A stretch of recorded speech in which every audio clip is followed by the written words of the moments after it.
ওড়িশা পথ দেখিয়েছিল, বাংলা তা অনুসরণ করলো না। কোনো রাজনৈতিক বক্তব্য নয়, এই বক্তব্য অবশ্যই সামাজিকভাবে স্কুলের পড়ুয়াদের কচিকাচাদের কথা ভেবে। ওয়াটার বিল, এটা বোধহয় আমরা ভাবতেই পারি না। সেই ছবি দেখা গেল সরকারি স্কুলে।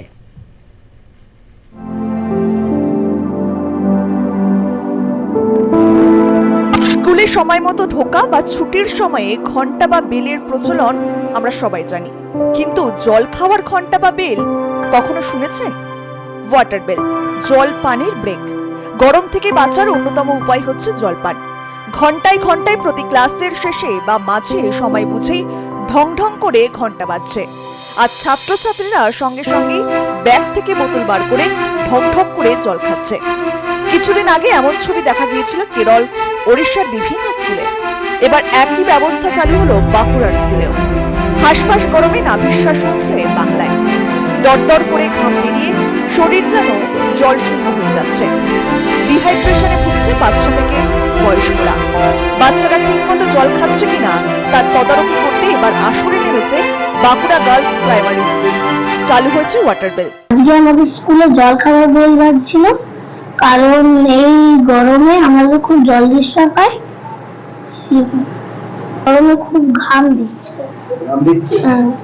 জলটা খাওয়ার পর চলো শান্তি আসছে। হ্যাঁ, জল খেলাম প্রত্যেকদিন। কেন জলের প্রয়োজন কতটা? আমাদের জলের প্রয়োজন অনেক। কেন এই গরমে আমাদেরকে জল ছাড়া আমাদের অনেক শরীর থেকে ঘাম বেরিয়ে যায়। হ্যাঁ, কষ্ট হয়। প্রথমে কি খেতে বলেছেন ম্যামটা? জল? হ্যাঁ। এই ঘন্টা পড়ার সাথে সাথে হুম। তোমরা কি খাও? হ্যাঁ। কেমন লাগে একসঙ্গে যখন জল খাও? ভালো। আপনারা জানেন যে এর আগে উড়িষ্যাতে জলঘণ্টা বা ওয়াটার বিল চালু হয়েছে। আমাদের পশ্চিমবঙ্গেও একই সমস্যা, ক্রমবর্ধমান তাপমাত্রা, এবং আমাদের বাঁকুড়াতে তাপমাত্রা প্রায় 42 ডিগ্রির ওপরে উঠে গেছে। ছোট শিশুদের মধ্যে অসুস্থতার হার অনেক বেশি দেখা যাচ্ছে। শরীরে জলের অভাব এর প্রধান কারণ। সেই জন্য আমরা ঠিক করেছি যে স্কুল চলাকালীন দুবার, একবার 7:45 এবং একবার 9:10, এই দুবার আমাদের স্কুলে বেল বাজবে। এবং সেই সময়ে যে সমস্ত শিক্ষার্থীরা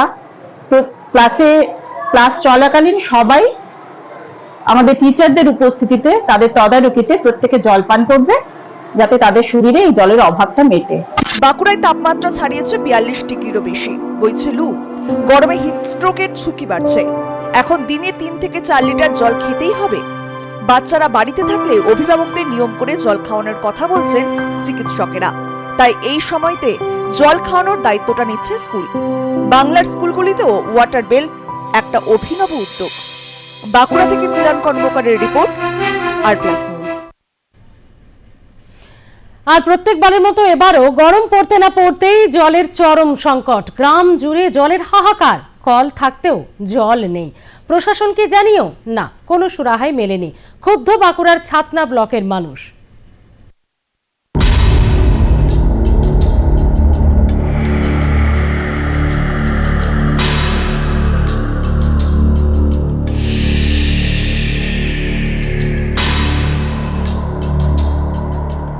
গরম পড়তেই জল সংকট।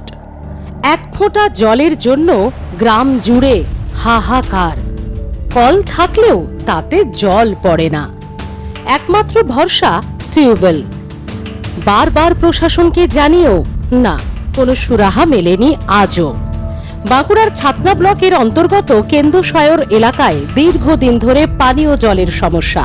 অভিযোগ, পানীয় জলের পাইপলাইন বাড়ি বাড়ি পৌঁছলেও এখনো পর্যন্ত জল পৌঁছয়নি। গ্রামে মাত্র কয়েকটি নলকূপ, তাও আবার গ্রাম থেকে 1 কিলোমিটার দূরে। গ্রামের মেয়ে বউরা দল বেঁধে সেখান থেকে কোনো রকমে জল সংগ্রহ করে আনেন। গরমে জলের স্তর অনেক নেমে গেছে, ফলে নলকূপ থেকেও সেভাবে জল পড়ছে না। এই গ্রামে 70 থেকে 80টি পরিবারের বসবাস। ভোটের আগে পানীয় জল না পাওয়ায় ক্ষুব্ধ গ্রামবাসীরা। তারা চাইছেন পানীয় জল। কলাতে জল নাই, কলাতে জল নাই। কতদিন ধরে? আজ না, বহুত দিন ধরে নাই। কখন ভোটের সময় দিয়েছিল তখন থেকে জল নাই। মোড়ের থেকে ওই যে মোড়, ভগবানপুর মোড়, প্রায় 1 কিলোমিটার। খুব সমস্যা। জলের ওটারই সমস্যা। কতদিন কল লাগিয়েছে, একদিনও তো জল পড়ে না। মাঝে মধ্যে যখনই ভোট আসে, পঞ্চায়েত ভোট, তখন 2 দিন দিয়েছিল, তারপরের থেকে পুরো অফ। এগুলো সব লোক দেখানি, ফ্যাশন, যে আমি কত কাজ করছি বলে। আপনারা জানিয়েছিলেন কোথাও?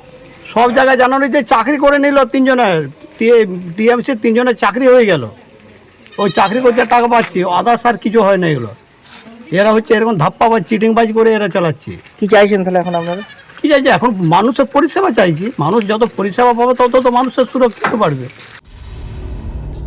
ভোট আসে, ভোট যায়, মেলে শুধুই প্রতিশ্রুতি। তবু সেই প্রতিশ্রুতিতে কাজ হয় না। ভোট মিটে গেলেই আর এমুখ হন না কোনো জনপ্রতিনিধি।